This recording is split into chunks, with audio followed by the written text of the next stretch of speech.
ഇത്രയൊക്കെ കണ്ടിട്ടും കേട്ടിട്ടും മതിയായില്ലേടി നിനക്ക്? ഇനി ഈ പുന്നാര മോള് കാരണം ഈ കുടുംബത്തിൽ ഒരു ശവം കൂടെ എടുത്തോണ്ട് പോകുന്നത് കാണണോടി നിനക്ക്?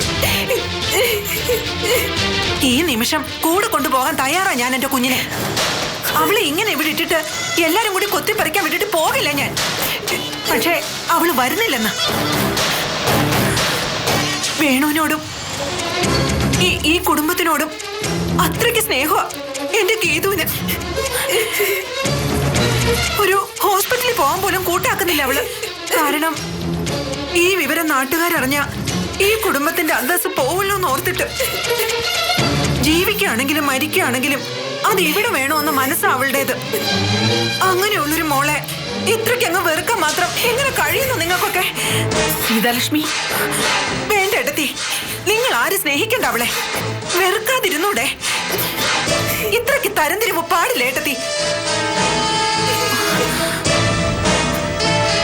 നീ എന്തിനു വേണ്ടി ഇതൊക്കെ ചെയ്യുന്നതെന്ന് ഇവിടെ എല്ലാവർക്കും അറിയാം. എന്റെ മോളെ ഇല്ലാതാക്കാൻ നിന്റെ ബുദ്ധിയിൽ ഇനി മാർഗങ്ങളുണ്ടോ? ഇനി ഒരിക്കലെങ്കിലും നീ അങ്ങനൊന്ന് ചിന്തിച്ചെന്നോ പ്രവർത്തിച്ചെന്നോ ഞാൻ അറിയാൻ ഇട വന്ന അന്ന് നീ അറിയും ഈ സീതാലക്ഷ്മി ആരാണെന്ന്. മനസ്സിലായോടി? മതി നിന്റെ കള്ളക്കണ്ണീരും അഭിനയവും. സൂക്ഷിച്ചോ ഏട്ടത്തി ഏട്ടനും. നാളെ നിങ്ങളാണ് ഇവൾക്ക് ശല്യമെന്ന് അറിഞ്ഞാലേ നിങ്ങൾക്കും വിഷം തരും ഇവള്. ഉണ്ണുന്ന ചോറിൽ വിഷം കലർത്താനും മടിക്കാത്ത ഏനവാ നിങ്ങൾ പുന്നാരിച്ചോണ്ട് നടക്കുന്ന ഈ മരുമോള്. സൂക്ഷിച്ചോ.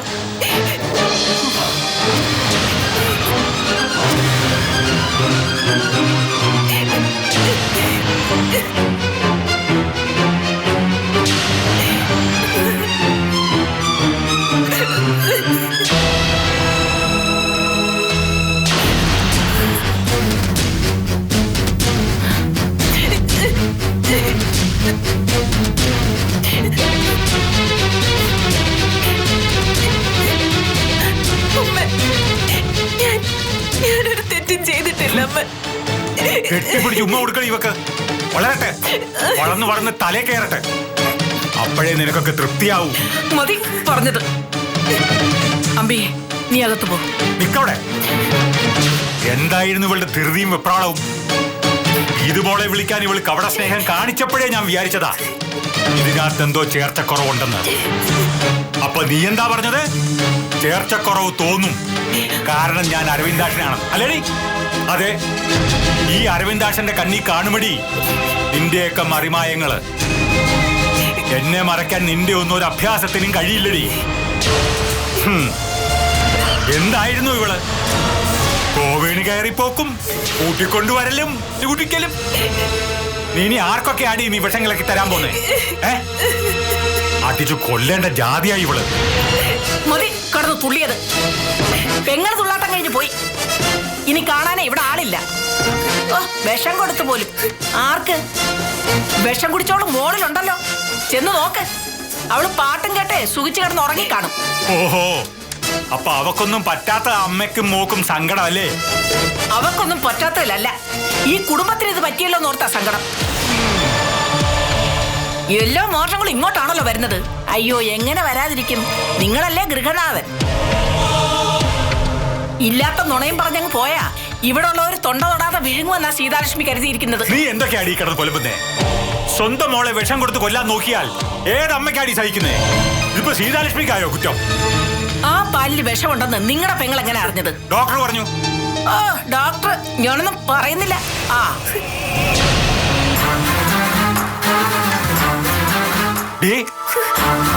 ഇനി ബാക്കി ഉണ്ടോടി ഈ വിഷം? ഉണ്ടെങ്കിൽ കുറച്ച് കലക്കി ആ പോയൊക്കെ കൊടുക്ക്. കുറച്ച് നീയും കുടിച്ചോ, തീരട്ടെ രണ്ടും. അല്ലാതെ എന്തിനാടി നീയൊക്കെ ഈ ഭൂമിയിൽ ഇങ്ങനെ ജീവിക്കുന്നത്?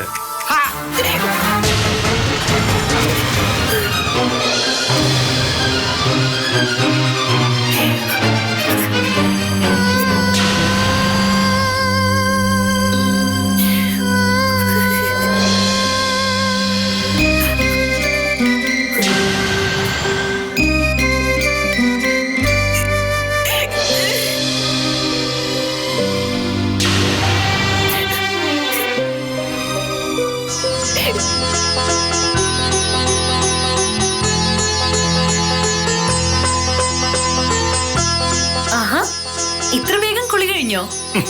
നീ എവിടെയായിരുന്നു? പിന്നെ ആ ആനി ചേച്ചിയെ കത്തി വെച്ച് ഓടിക്കല്ലേ കേട്ടോ. അവര് പോയാ പിന്നെ വേറൊരാൾ ഇതുപോലെ ഇണങ്ങി കിട്ടില്ല. പിന്നെ ദേ, എല്ലാരോടും പറഞ്ഞ് എന്നൊരു ദുഷ്ട കഥാപാത്രമാക്കി മാറ്റരുത് കേട്ടോ. ഇതെന്താ നല്ല ഡ്രസ്സൊക്കെ ഇടുന്നേ? എന്തേ, എനിക്ക് നല്ല ഡ്രസ്സൊന്നും ഇട്ടൂടെ? ഈ റൂമിൽ എന്റെ കൂടെ ഇരിക്കാൻ വേണ്ടി എന്തിനാ സിദ്ധു? അതങ്ങ് വെച്ചേക്ക്. എന്തിനാ വെറുതെ ചീത്തയാക്കുന്നേ? റൂമിലോ? ഞാനേ ഒന്ന് പുറത്തു പോവാ. എന്തിന്? എനിക്കൊരാളെ കാണാനുണ്ട്. ആ ആളെ ഇങ്ങോട്ട് വിളിച്ചാ പോരെ? കാണാൻ പോകുന്ന ആള് രാജാവൊന്നും അല്ലല്ലോ, അങ്ങോട്ട് ചെന്ന് മുഖം കാണിക്കാൻ. അതൊന്നും ശരിയാവില്ല. ഞാൻ വേഗം വന്നേക്കാം. നീ എന്തേ കാണിക്കുന്നേ? സിദ്ധു എവിടേക്കും പോണ്ട, ഇവിടെ എന്റെ അടുത്ത് ഇരുന്നാ മതി. താനെന്താ ഇങ്ങനെ ഒരുമാതിരി? വേണ്ടെന്ന് പറഞ്ഞ വേണ്ട. എനിക്ക് വയ്യ ഒറ്റയ്ക്കിരിക്കാൻ. എവിടേക്കും പോവല്ലേ സിദ്ധു, പ്ലീസ്. പോകുന്നില്ല. പോരെ, ഇനി ഇതിന്റെ പേരിൽ അടുത്ത മാരണം ഉണ്ടാക്കണ്ട. സിദ്ധു,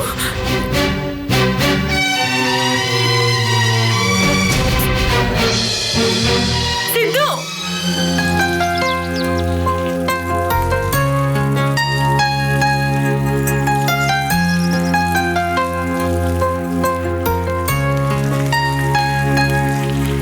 സിദ്ധു, സിദ്ധു. എന്ത് പറ്റി? ഉടയ്ക്കോ രണ്ടാളും? ചെല്ല് സിദ്ധു, അവള് വിളിക്കുന്നത് കേൾക്കുന്നില്ലേ? ഒരു കാര്യമില്ല എടുത്തേ, വെറുതെ വിളിക്കണതാ. എത്ര നേരം കരുതിയാ ആ മുറി തന്നെ ഇങ്ങനെ കുറ്റിയടിച്ച പോലെ ഇരിക്കുന്നേ? ഇരുന്ന് കൊടുക്കണം സിദ്ധു, അവളെ വിഷമിപ്പിക്കരുത് ഈ അവസ്ഥയില്. ഇത് കുറെ കഷ്ടമൊക്കെ വരും എടുത്തി. കുറെയൊക്കെ അവളുണ്ടാക്കുന്ന വെറും ശാഠ്യങ്ങളാ. അവരുടെ എല്ലാ ഇഷ്ടങ്ങളും ശാഠ്യങ്ങളും സാധിച്ചു കൊടുത്ത് വളർത്തിയതിന്റെ ദോഷമായത്. ഇപ്പോ ഹരിയേട്ടനില്ലാത്ത ദോഷങ്ങളില്ലല്ലോ സിദ്ധു. അയ്യോ എടുത്തി, ഞാനങ്ങനെ ഹരിയേട്ടനെ ഉദ്ദേശിച്ച് പറഞ്ഞല്ല. എവിടേക്ക് പോവാനാ സിദ്ധു? മൈനെ കാണാൻ അല്ലേ? അത് പിന്നെ സിദ്ധു, ഈ പോക്ക് അപകടത്തിലേക്കാ. ഇതിപ്പോ ഹരിയേട്ടൻ പോലും നിന്നോട് ഇത്രയൊക്കെ പറഞ്ഞിട്ടും നിനക്ക് മനസ്സിലാവാത്തത് എന്തേ? മനസ്സിലാവുന്നുണ്ട്, പക്ഷേ എടുത്തി നീ പറയാൻ പോകുന്നത് എന്താന്ന് എനിക്കറിയാം. എടുത്തി എന്നെ കുറ്റപ്പെടുത്തുകയാണോ? ഞാൻ മൈനയെ കാണുന്നതിൽ എന്താ തെറ്റ്? എടുത്തി ഹരിയേട്ടനെ പറഞ്ഞൊന്ന് മനസ്സിലാക്ക്. എന്താ സിദ്ധു ഞാൻ ഹരിയേട്ടനോട് പറയേണ്ടത്? നീ പറഞ്ഞതല്ലേ, നീ ഇപ്പോഴും പറഞ്ഞോണ്ടിരിക്കല്ലേ? അതെ, പക്ഷേ ഹരിയേട്ടനൊന്നും മനസ്സിലാക്കുന്നില്ല. ഹരിയേട്ടൻ കരുതുന്നത് പോലെ മാനസിക്ക് ഇങ്ങനെ സംഭവിച്ചതുകൊണ്ട് അവളെ വിട്ട് മൈനയെ തേടി പോയതൊന്നുമല്ല ഞാൻ. അങ്ങനെ ചിന്തിക്കാനും മാത്രം ചീപ്പല്ല സിദ്ധാർത്ഥൻ. ഞങ്ങളുടെ കുഞ്ഞിനെ നഷ്ടപ്പെട്ടതിലും മാനസിക്ക് ഒരമ്മയാവാൻ കഴിയാത്തതിലും അവളെ പോലെ തന്നെ സങ്കടപ്പെടുന്നുണ്ട് ഞാനും. ഉള്ളിന്റെ ഉള്ളില് ഒരുപാട് കരയുന്നുണ്ട് ഞാൻ. ഒരുപാട് മനസ്സ് നീറുമ്പോ ഒരു ആശ്വാസത്തിനാ ഞാൻ മൈനയുടെ അടുത്ത്.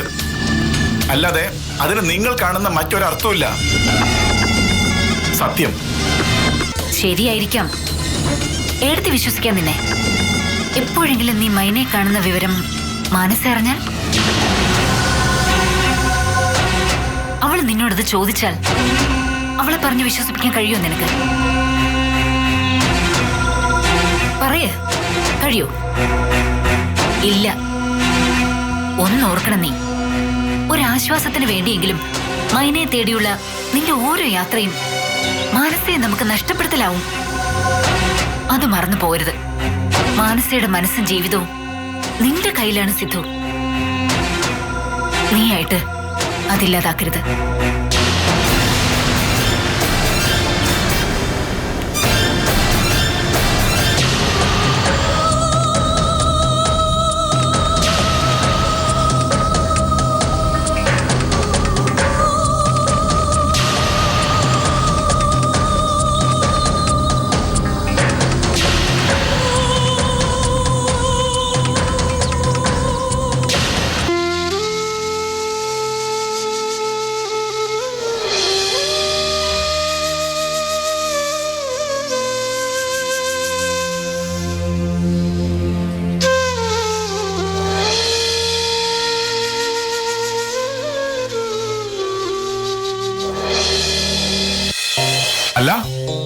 എങ്ങനെയുണ്ട് നമ്മുടെ ചെക്കൻ?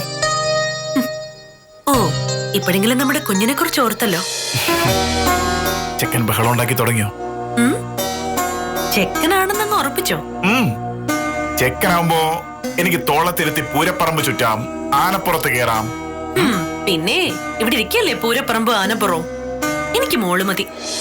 എപ്പോഴും അതിനെ കണ്ണെഴിച്ചും പൊട്ടുകുത്തിയും ഉടുപ്പുകള് മാറി മാറി ഇടിച്ചും അങ്ങനെ അണിയിച്ചൊരുക്കാലോ. നല്ല രസമായിരിക്കും.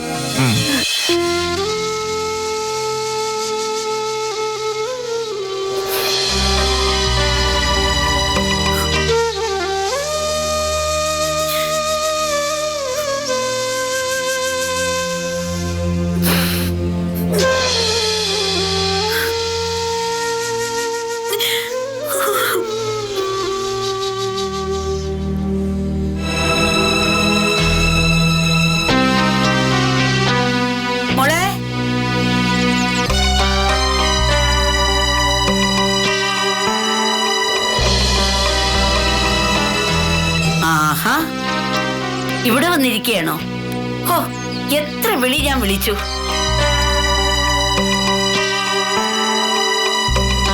എന്താ മോളെ, നീ കരയായിരുന്നോ?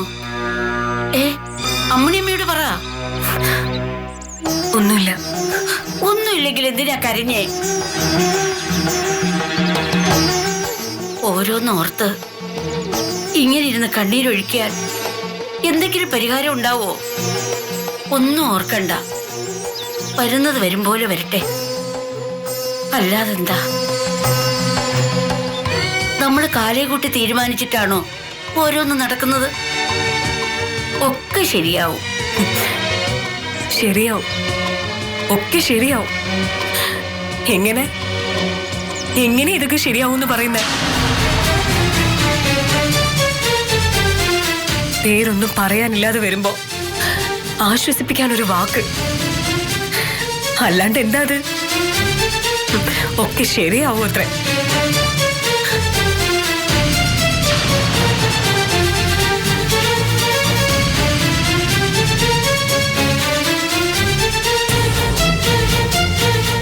ഈ ജന്മത്തിൽ ഇനി ഒരു കുഞ്ഞിന്റെ അമ്മയാവാൻ കഴിയില്ലെന്ന സങ്കടവും നെഞ്ചിലേറ്റ് കഴിയുന്ന എന്റെ മാനസയോട് പറയാനാവോ അമ്മണിയമ്മയ്ക്ക് ഒക്കെ ശരിയാവൂന്ന്?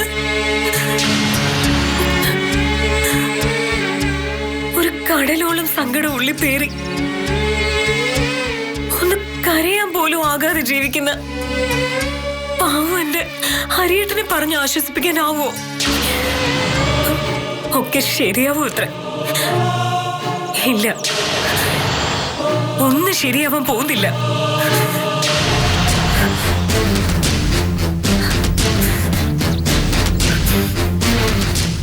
ഇതിനൊക്കെ ഒരു പരിഹാരമേ ഉള്ളൂ അമ്മണിയമ്മേ. ഈ ഞാൻ മരിക്കണം. മോളെ, എന്താ ഈ പറയുന്നേ? മാനസയുടെയും മൈനയുടെയും ഞങ്ങളുടെ ഹരിയേട്ടന്റെയും നെഞ്ചിലെ കനൽ മാറണമെങ്കിൽ അതേ ഉള്ളൂ ഇനി. നിറവേറോട് നിൽക്കുന്ന പെണ്ണാണെന്ന് നോക്കില്ല ഞാൻ. ഒറ്റ വീക്ക് വെച്ചേരും. നല്ല നേരത്തിരുന്ന് എരണക്കിട്ട് വർത്താനം പറയുന്നു. പിന്നെ ഞാൻ എന്താ ചെയ്യണ്ടേ? കൊച്ചൊന്നും ചെയ്യണ്ട, നല്ല മനസ്സോടെ ഇരിക്കുക. അത് മതി. ഒക്കെ ഈശ്വരൻ നടത്തി തരും. വന്നെന്തെങ്കിലുമൊക്കെ ചെയ്യേ. ഇങ്ങനെ വെറുതെ ഇരിക്കുമ്പോഴാ ഓരോന്ന് ചിന്ത വരുന്നത്. അമ്മിണിമ്മേ,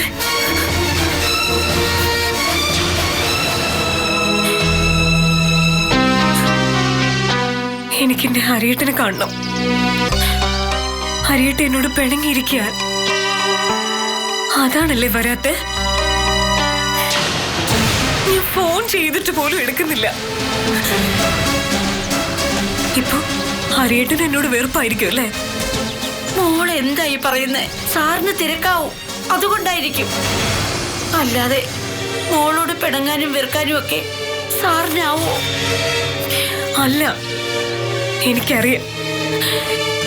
സിദ്ധു ഇവിടെ വരുന്നോണ്ടാ ഹരിയേട്ടൻ ഇങ്ങനെ അകന്ന് നിൽക്കുന്നെ. അമ്മണിയമ്മയ്ക്ക് അറിയില്ലേ? ഞാൻ വിളിച്ചിട്ടാണോ സിദ്ധു ഇവിടെ വരുന്നത്? അതൊന്നും ആവില്ല. അവിടെ സുഖമില്ലാത്തൊരു കുട്ടിയില്ലേ, അതിന്റെ കാര്യങ്ങൾ നോക്കാനും അന്വേഷിക്കാനും വേറെ ആരാ? അവിടെ സുഖമില്ലാത്തൊരു കുട്ടിയില്ലേ, അതിന്റെ കാര്യങ്ങൾ നോക്കാനും അന്വേഷിക്കാനും വേറെ ആരാ? പിന്നെ ഒരു കാര്യം ഞാൻ പറയാം, മാനസ ഇങ്ങനൊരു അവസ്ഥയിലിരിക്കുമ്പോൾ മോളെ കാണാൻ ആ ചെക്കനിവിടെ വരുന്നത് അത്ര ശരിയല്ല.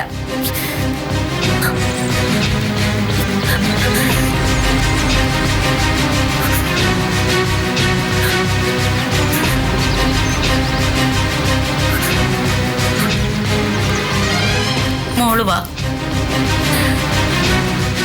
ഞാൻ വരാം. അമ്മണിയമ്മ പൊയ്ക്കോളൂ.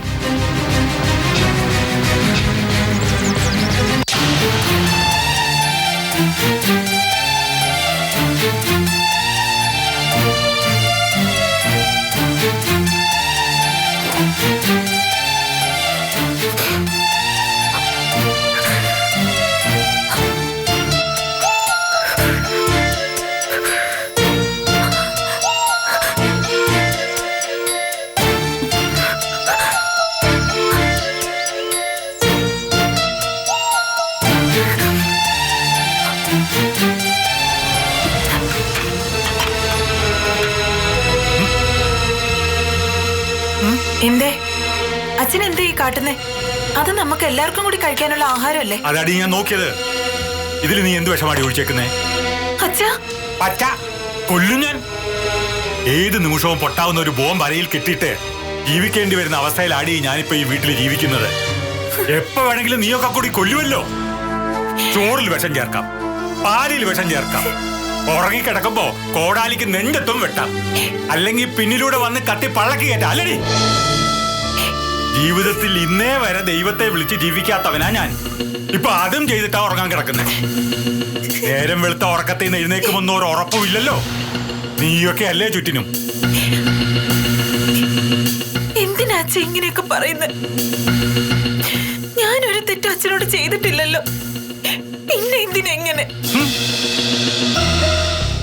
ഞാൻ അച്ഛന്റെ കണ്ണും വെട്ടത്ത് വരാതെ ഈ വീട്ടിലൊരു വേലക്കാരിയെ പോലെ കഴിഞ്ഞോളാം. ഒരവകാശത്തിനും വരില്ല, ഒന്നും തരികയും വേണ്ട. വേണുവേട്ടന്റെ ഭാര്യയായി ജീവിക്കാനുള്ള അനുവാദം മാത്രം തന്നാ മതി. അയ്യോടി, ഈ വർത്താനം കൊള്ളാമല്ലോ. ഒന്നും വേണ്ട, പണവും വേണ്ട, രാജാവിന്റെ ഭാര്യയായിട്ടിരുന്നാ മതിന്ന്. നല്ല ബുദ്ധി. എന്തിനാടി എന്റെ മോന് നിന്നെ പോലെ ഉലകം ചുറ്റി വന്ന ഒരു ഭാര്യ? പൂങ്കണ്ണിനൊരിക്കൽ കൊല്ലുന്നില്ല ഞാൻ. പന്ന പെരട്ടെ, കരുതിലെടുത്തേ. നീ വിചാരിച്ചാലൊന്നും ഞങ്ങളുടെ ഗീത മോളെ ഒരു പുല്ലും ചെയ്യാവൂലടി. നീ സൂക്ഷിച്ചോ, ഞങ്ങളെ കൊല്ലാൻ നടക്കുന്നവളല്ലേ. അതിനു മുമ്പ് പേരറിയാത്തൊരു ശ്മശാനത്തിൽ ആരും അറിയാതെ കത്തിക്കരഞ്ഞ് ചാരമാകുന്ന ഒരു ജന്മമാടിയെന്ന്. ഞാനത് ചെയ്യും. നിനക്കറിയില്ല എന്നെ, കേട്ടോടി.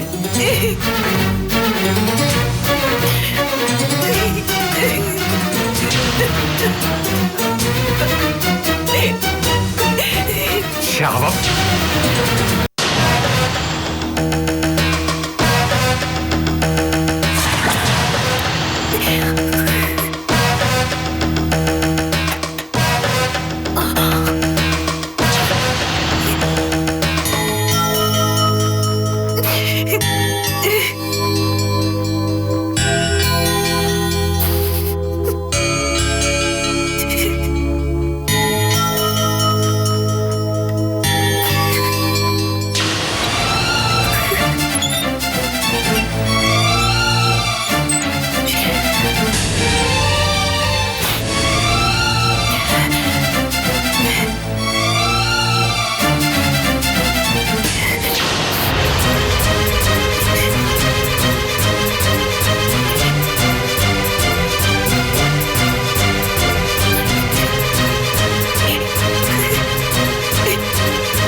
ഒന്നുമില്ല, ഞാൻ തളരുവാ വേണുവേട്ട. എത്ര അടക്കി പിടിച്ചിട്ടും നിയന്ത്രിക്കാനാവുന്നില്ല എനിക്ക്.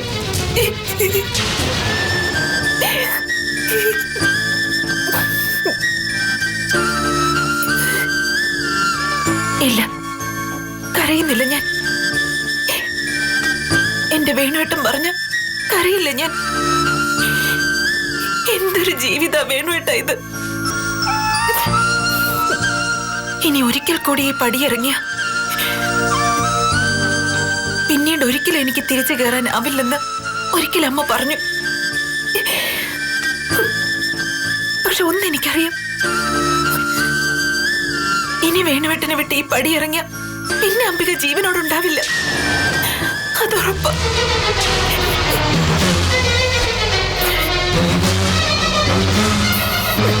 വേണുവേട്ടന് വേണ്ടി എന്ത് സഹിക്കാൻ ഞാൻ. പക്ഷെ ചിലപ്പോഴൊക്കെ തോറ്റു പോവാ വേണുവേട്ട ഞാൻ.